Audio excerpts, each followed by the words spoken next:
మిథున రాశి వారికి ఈరోజు వాహనానికి సంబంధించినటువంటి ప్రయత్నాలు ప్రారంభమవుతాయి.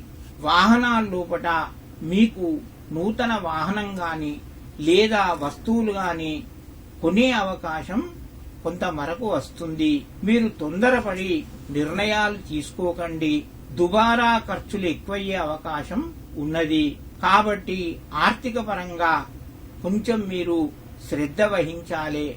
నూతన అవకాశాలు మీకు కలిగేటందుకు అవకాశం ఉన్నది. శుభవార్త వింటారు. మీ పనుల్లోపట అభివృద్ధి ఉంటుంది. మీకు గుర్తింపు లభిస్తూ ఉంటుంది. ఈ రాశివారు ముఖ్యంగా ఈరోజు లక్ష్మీ అష్టోత్తరాన్ని స్మరించుకోవడం వలన మీకు మరింత మంచిని పొందుతారు.